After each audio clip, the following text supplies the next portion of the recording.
अस्सलामुअलैकुम, यहाँ से कट करना पड़ेगा। अस्सलामुअलैकुम, नमस्ते, सत श्री अकाल। उम्मीद करता हूँ ठीक होंगे, खुश होंगे। दोस्तों जहाँ रहें खुश रहें, माँ बाप का ख्याल करें क्योंकि माँ बाप है तो सभी कुछ है। मैं उतारिक नाज़ी मेरे साथ मौजूद हैं। अस्सलामुअलैकुम, नमस्ते, सत श्री अकाल। मैं हूँ मुस्कान खान। कैसे हैं आप लोग? ठीक हैं आप सब? हम बोल दे। अगर ठीक है तो आप ज़रूर बताएं मुझे क्या मतलब ठीक, और कौन कौन मुझे पसंद करता है, कौन कौन लाइक करता है, ज़रूर मैसेज में कमेंट्स। ये टिकटॉक नहीं है, ये यूट्यूब है। तो इसको आप एक रिश्ता चाहिए अच्छा सा, बताओ। नो, क्या नहीं क्या चाहिए। नहीं, वैसे लड़का कैसा होना चाहिए बता। यार हाँ। वीडियो लंबी है, चले चल आगे चलो। सलमान खान जैसा, यानी 60 साल का। भले टिकटॉक करी हो। भले से 60 साल का हो, सलमान एक है ना इंडियन सलमान खान टिकटॉकर, देखा है आपने? तो ये है, वो वाली नहीं तो चाहिए। ये है सद्दाम हुसैन, ठीक है, जैसे आपको पता है। अब चलते हैं वीडियो की तरफ। वीडियो का टाइटल है Nehru was against America and friendly with China से जयशंकर। तो जयशंकर ने अभी कुछ लोगों को इंटरव्यूज़ दिए हैं, तो उसमें से शायद कोई खबर निकल के सामने आई है। देखते हैं इस वीडियो को। प्रशांत धवन जी की वीडियो है, बड़ी डिटेल से समझाते हैं। नमस्कार and welcome you all to study IQ. मैं हूं प्रशांत धवन। नाउ रिसेंटली भारत के विदेश मंत्री डॉक्टर एस जयशंकर ने भारत के पहले प्रधानमंत्री जवाहरलाल नेहरू के बारे में एक बहुत ही इंपॉर्टेंट स्टेटमेंट दी है, जो ऑल टुगेदर हमारी समझ इंडिया यूएस रिलेशंस को कंप्लीटली ट्रांसफॉर्म कर देती है। यहाँ पे आप देख पाओगे जयशंकर साहब ने यह कहा है कि भारत के पहले प्रधानमंत्री जवाहरलाल नेहरू ये अमेरिका के अगेंस्ट थे और इनकी पॉलिसी ये थी कि चाइना के साथ दोस्ती रखो, अमेरिका के साथ रिलेशंस खराब करके रखो। यहाँ पे आप देख पाओगे ये बात इन्होंने कही है। इन 1950s के दौर में, आज़ादी के बाद, इंडिया ने अपना जो रिलेशनशिप है यूएसए के साथ ये रुइन कर दिया। कोजिड मतलब कि अपनी जो दोस्ती है ये बढ़ाने की कोशिश करी चाइना के साथ, और अल्टीमेटली आपको पता होगा ये एक बहुत ही बड़ा ब्लंडर साबित हुआ, क्योंकि 1962 में चाइना ने हमको धोखा देकर एक बड़ा अटैक कर लिया था और हमारी जमीन कब्जा ली। आज भी अक्साई चिन्ह चाइना कब्जा के बैठा है ना। इस वीडियो में हम बात करेंगे कि जवाहरलाल नेहरू के अंडर किस तरीके से इंडिया और यूएस के रिलेशंस में डिक्लाइन आया। जैसे जयशंकर साहब ने कहा है द रिलेशनशिप वाज रूइंड, ये हुआ कैसे, बहुत कुछ यहाँ पे आपको जानने को मिलेगा। मगर आगे बढ़ने से पहले एक बहुत ही इंपॉर्टेंट मैसेज। स्टडी आईक्यू की होली सेल एक्टिवेट हो चुकी है। आप अगर यूपीएससी एग्जाम के लिए जेन्युइनली प्रिपेयर करना चाहते हैं, आपके पास अभी टाइम है, आप कॉलेज स्टूडेंट हैं, आपके पास 2-3 साल का टाइम है, रुक के आप प्रिपेयर करना चाहते हैं, तो ये कोर्स परचेज करने का ये बेस्ट टाइम है, क्योंकि प्राइसेस बहुत ज़्यादा गिर चुके हैं। आपको इस वीडियो की कमेंट सेक्शन में जाना है, यहाँ पे आपको मिलेगा ये लिंक और आपके सामने खुल जाएगा ये पेज, और यहाँ पे आप देख पाओगे जो कोर्स आपको PD10 कोड लगाने के बाद 23,000 का पड़ता था, अब आपको 22,000 का पड़ रहा है। ये प्लैटिनम यूपीएससी कोर्स है जहां पे आपको मिलती है 30 मंथ्स की वैलिडिटी। आप 30 महीने तक यूपीएससी एग्जाम की तैयारी कर सकते हैं। 1-on-1 क्लासेस यहां पे आपको मिलती है। आपका प्रीलिम्स एग्जाम अगर क्लियर हो गया तो स्टडी आईक्यू आपको दिल्ली में बुलाएगा मेंस की प्रिपरेशन के लिए। आपको एकोमोडेशन, आपका खाना, सारा जो खर्चा है ये स्टडी आईक्यू उठाएगा, और पूरी कोशिश की जाएगी कि आप मेंस क्लियर करके इंटरव्यू तक पहुंचे। सो अगर आपको ये कोर्स परचेज करना है तो सिंपली यहाँ पर कोड डालिए PD10 और प्राइसेस बहुत ज़्यादा गिर जाएंगे। You will get a lot of discount. So use the code PD10 and save money. ना वापस आते हैं टॉपिक पर कि जवाहरलाल नेहरू जी अमेरिका के अगेंस्ट थे, ये जयशंकर साहब ने क्यों कहा है। देखो, नेहरू जी जब देश के प्रधानमंत्री बने थे, देश ऑल टुगेदर बहुत ज़्यादा डिफरेंट था, दुनिया बहुत ज़्यादा डिफरेंट थी। दुनिया में उस वक्त 2 महाशक्तियाँ थी, एक USSR, दूसरा USA। नाउ नेहरू जी पर ना देखिए, मेन आरोप यहाँ पर यह लगाया जा रहा है कि यूएसए के साथ इंडिया को कुछ हद तक रिलेशनशिप बिल्ड करके रखना चाहिए था। मगर नेहरू जी ने क्या किया, यूएसए के साथ फ्रेंडशिप बहुत ज़्यादा कम रखी। काफ़ी बार तो यूएसए जो चाहता था इंडिया से वो बिल्कुल भी नहीं दिया। और ईस्टर्न साइड में हमारे जो ईस्टर्न नेबर्स हैं जैसे कि चाइना है, इनके साथ नेहरू जी ने रिलेशंस बहुत ज़्यादा बिल्ड करने की कोशिश करी। आपको याद होगा हिंदी चीनी भाई भाई का जो नारा था ये जवाहरलाल नेहरू ने खुद कंस्ट्रक्ट किया था, और उसके बाद आपको पता ही है चाइना ने हमको बिट्रे कर दिया। मगर यूएसए फ्रस्ट्रेटेड था जवाहरलाल नेहरू से। इसके बारे में हमको हिस्टोरिकल कंटेक्स्ट क्या मिलता है? वेल, मैं यहाँ पे आपको दिखाना चाहता हूँ कि जॉन एफ कैनेडी बहुत ही फेमस प्रेसिडेंट रह चुके हैं यूएसए के। इन्होंने जवाहरलाल नेहरू के बारे में क्या कहा था। नाउ इधर आप पढ़ पाओगे line, the worst head of state visit I have ever had. देखिए, यूएसए के एक बहुत ही फेमस एम्बेसडर थे टू इंडिया, केनेथ जस्टर। इनके बारे में आपने सुना होगा, बहुत टाइम पहले ये यूएसए को रिप्रेजेंट करते रहे इंडिया में। इन्होंने ये बताया कि जॉन एफ कैनेडी की बिल्कुल भी नहीं बनती थी नेहरू के साथ, क्योंकि पॉलिसी मैटर्स को लेकर नेहरू बिल्कुल भी अमेरिका के साथ कुछ आप कह लीजिए फ्रेंडली रिलेशंस बनाना नहीं चाहते थे। नेहरू के माइंड में था कि इंडिया ज़रा यूएसएसआर टिल्ट होना चाहिए, इंडिया की पॉलिसी वैसे तो होनी चाहिए नॉन अलाइनमेंट की, मगर थोड़ा सा जो हमारा टिल्ट है, झुकाव है, ये यूएसएसआर के साथ में रहेगा। यूएस इस बात को लेकर बिल्कुल भी खुश नहीं था। यूएसए ने बहुत कोशिश करी कि जवाहरलाल नेहरू थोड़ा सा और एक बैलेंस्ड अप्रोच अपनाए, मगर नेहरू जी और जॉन एफ कैनेडी की बिल्कुल भी नहीं बनी इस बात को लेकर, और इसलिए कैनेडी ने यह कहा था कि ये worst head of state visit थी जो मैंने होस्ट करी थी। ओवरऑल पूरी मीटिंग डिजास्टर थी। और बाय द वे, इससे पहले भी नेहरू जी बहुत बार यूएस जा चुके हैं। टोटल नेहरू जी 4 बार यूएसए गए थे, और चारों विजिट्स में ये आप कह लीजिए इंडिया यूएस रिलेशंस में ना कुछ ब्रेक थ्रू निकल के नहीं आया। और यूएसए ने देखो फ्रस्ट्रेशन में आकर डेफिनेटली पाकिस्तान को सपोर्ट करना स्टार्ट कर दिया, और साथ ही साथ भारत को जो मदद मिलनी चाहिए थी वो कभी भी इंडिया को मिली नहीं।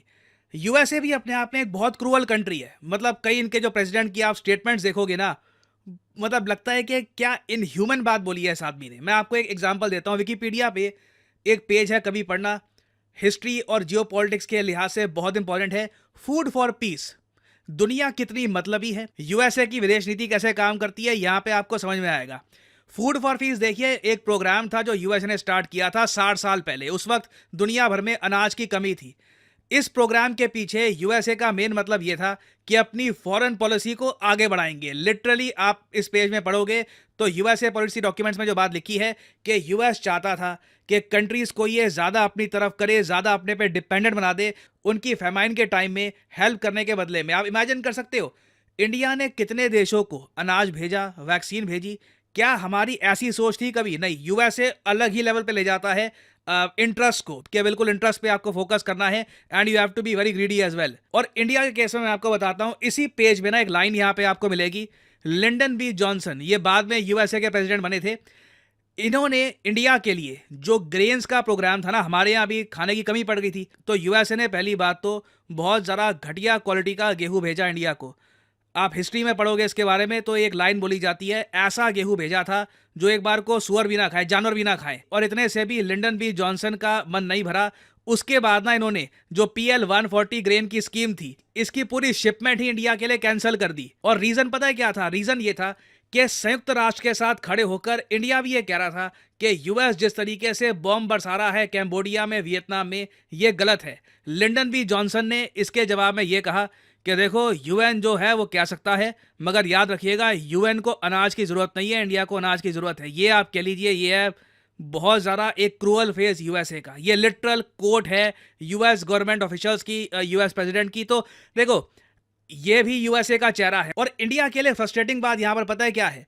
कि नेहरू जी ने जो रास्ता अपनाया वो बहुत ज़रा गलत पड़ गया। कि एक तरफ ना हम यूएसए के मित्र बने, चाइना को हमने सपोर्ट करने की कोशिश करी यूएन सिक्योरिटी काउंसिल में और जगह, हर जगह हमने चाइना का सपोर्ट किया। ये भी मान लिया लिखित रूप में कि तिब्बत चाइना का पार्ट है, तब भी चाइना ने हम पे अटैक किया। That is a huge blunder. चारों खाने चित हो गई थी फॉरेन पॉलिसी। तो कहीं ना कहीं देखिए फ्रस्ट्रेशन बनती है। और यहां पे इसलिए जयशंकर साहब ये कह रहे हैं कि we Indians we were alienating the Americans. Now ये बात बहुत ज़रा ब्रेव है ये बोलना, क्योंकि देखो हम लोग ना इंडियन ज़्यादातर अमेरिका को, एटलीस्ट जो यंग जनरेशन है वो अमेरिका पे भरोसा करती नहीं है। और उसका प्राइमरी रीज़न है 1971 वॉर। कि 1971 वॉर में यूएस ऑलमोस्ट इंडिया पे अटैक करने वाला था, तो यूएस पे कभी भरोसा मत करो। मगर हमने कभी ये बात इतनी सोची नहीं कि यूएस इतना ज़्यादा प्रो पाकिस्तान क्यों हो गया, यूएस इंडिया के रिलेशंस एक टाइम पे आके इतने ख़राब क्यों हो गए। इवन दो दोनों कंट्रीज़ डेमोक्रेसीज थी, दोनों कंट्रीज़ के रिलेशंस वैसे अच्छे होने चाहिए थे। बट यहाँ पे आप देख पाओगे जयशंकर जी खुद कह रहे हैं कि हम एलियनेट कर रहे थे, अकेला कर रहे थे अमेरिकन को on the behalf of China in 1950s। हमने ऑलमोस्ट आप कह लीजिए चाइना का यकीन कर लिया कि अमेरिका के साथ रिलेशंस खराब करके रखो, हम आपकी जो बैक है ये संभाल के रखेंगे। We were taking up China's cause, UN security council में चाइना का सपोर्ट कर रहे थे। इन 1950 we spoiled our relationship with America because we were arguing on behalf of China. In the earlier years, it was Nehruvian ideology bubble, where whatever Nehru said, we must be against US and a friend of China, so everyone followed. ये बात openly कहना एक almost आप कह लीजिए India खुद यहाँ पे एक बहुत ज़्यादा पुराना फॉरेन पॉलिसी ब्लंडर एक्सेप्ट कर रहा है, ये बहुत बड़ी बात होती है। और मैं यहाँ पे आपसे पूछना चाहूँगा क्या आप जयशंकर जी से एग्री करते हैं या डिसएग्री करते हैं? आप लिख सकते हैं इसके बारे में कि आपके विचार यहाँ पर क्या हैं। बहुत से लोग कमेंट करेंगे और काफ़ी डीप इंसाइटफुल कमेंट्स होती हैं कई लोगों की। तो मैं जानना चाहूँगा यहाँ पे आपका ओपिनियन कि डू यू एग्री और disagree with doctor S Jaishankar statements. और फाइनली ये है अंत इस वीडियो का। Thank you for listening and as I always say, may the gods watch over you. जी जनाब। अच्छा, बहुत ज़्यादा एक शॉकिंग न्यूज़ है ये, बाकी मेरे लिए भी और सबके लिए, कि जवाहरलाल नेहरू पहले प्राइम मिनिस्टर इंडिया के, जब 1947 में पाकिस्तान और हिंदुस्तान जब बने थे, तो पहले प्राइम मिनिस्टर थे, तो उनको अमेरिका की तरफ उनका झुकाव नहीं था, चाइना की तरफ था। शायद उनकी ये सोच थी कि पड़ोसियों के साथ ताल्लुकात अच्छे होने चाहिए चाइना के साथ, लेकिन चाइना ने उन्हें धोखा दिया। चाइना ने उन पर हमला भी किया। 1962 में चाइना ने उनकी ज़मीन भी मतलब है कि छीनी। और अच्छा, जो कंट्री किसी और से ज़मीन लेता है ना, तो वो उसको छीनना नहीं कहता, वो कहता है ये मेरी थी, तुम मेरी ज़मीन पे थे। मतलब चाइना का ये क्लेम है कि वो मेरी ज़मीन है, इंडिया का ये क्लेम है कि वो हमारी ज़मीन थी। तो बाकायदा इस वॉर में, 62 की वॉर में इंडिया को नुकसान हुआ काफ़ी। अच्छा, मैं ये सोच रहा हूँ कि अगर इस वक्त अगर इंडिया के हालात अमेरिका के साथ ताल्लुकात अच्छे हो जाते, तो अमेरिका और पाकिस्तान के जो इतने अच्छे ताल्लुकात चले थे वो नहीं होते। पाकिस्तान की इकोनॉमी, हमारा बच्चा इस वक्त जान गया है कि अमेरिका की देन पे चली थी। तो अभी भी सबको पता है। अब तो अमेरिका को भी हमसे मफाद ख़त्म हो गया, क्योंकि अमेरिका अफगानिस्तान से निकल चुका है। अभी ख़त्म नहीं हुआ ना, अमेरिका अफगानिस्तान से निकल चुका है, निकल गया है, लेकिन अभी वो दोबारा अभी वो जीत के थोड़ी गया है। हाँ ना, अभी तो वो जीतने के चक्कर में है। अभी उनकी बहुत सारी पॉलिसी चल रही हैं और पाकिस्तान को यूज़ कर रहे हैं। लेकिन वो हालात अब नहीं है। अब यूँ समझ लो कि पहले पाकिस्तान को 100 रुपये देता था, तो अब समझो 25 रुपये दे रहा है। अब वो उस तरह से मतलब है कि बड़ा ही मामला होते थे, यानी जगह चाहिए होती थी ड्रोन हमलों के लिए, पाकिस्तान से बहुत सारी चीज़ें चाहिए होती थी। अब जंग नहीं है, तो अब पाकिस्तान के सर के ऊपर अमेरिका का हाथ उस तरह नहीं है जिस तरह हो सकता था, पहले होता था। पाकिस्तान बड़ा ग्रो करता था।